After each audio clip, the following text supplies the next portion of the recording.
আসসালামু আলাইকুম। আজকে কুপ্তা আলুর ঝোল। 1 চামচ আদা বাটা, রসুন বাটা, নুন দিচ্ছি 1 চামচ, জিরে গুঁড়ো দিচ্ছি 1/2 চামচ, আন্দাজ মতন সব দিতে হবে।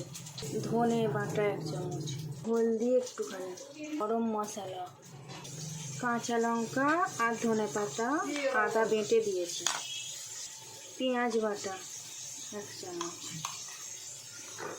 বাকিটা রেখে একটু বেসন দিচ্ছি, ভালো করে মেখে নিয়ে একটু রান্নার তেল দিয়ে মাখছি। কিমাটাকে আমি ছোটো ছোটো বল বানিয়ে নিয়েছি, এবার ফ্রাই করে নেব।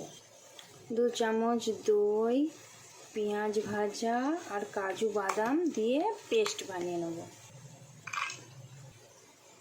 নুন হলদি দিয়ে আলুটা ভেজে নিয়েছি, দিয়ে ভাজা হয়ে গেছে, তুলে নিচ্ছি। এই কড়াতে এর একটু তেল দেবো, দিয়ে কুপ্তাগুলো ভেজে নেব।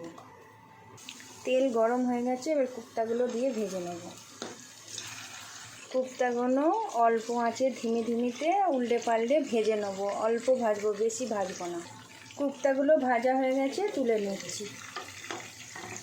এই তেলেতেই ফোড়ন দেবো, তেজপাতা, জিরে, গোটা গরম মশলার ফোড়ন দিয়ে নেবো। একটু পেঁয়াজ বাটাটা দেবো, আদা রসুন পিসা দেবো, কাশ্মীরি লঙ্কা গুঁড়ো দিচ্ছি, ধনে গুঁড়ো, জিরে গুঁড়ো, হলদি, ঝাল লঙ্কার গুঁড়ো। মশলা কষা হচ্ছে, ওর সঙ্গে আলুগুলো দিয়ে দেবো, দিয়ে একসাথে কষবো। একটু পানি দিয়েছি, দিয়ে মশলাটা কষছি। যে বাটা মশলাটা করেছিলাম ওইটা দিয়ে দিচ্ছি, পেঁয়াজ বাটা, দই, কাজু বাদাম, ভালো করে নেড়ে দিয়ে ঢাকা দিয়ে রেখে দেবো। আলু সেদ্ধ হয়ে গেলে কুপ্তা দেবো। 1 চামচ নুন দিচ্ছি, একটু জলফল গুঁড়ো দিচ্ছি, জয়ফল গুঁড়ো দিয়েছি।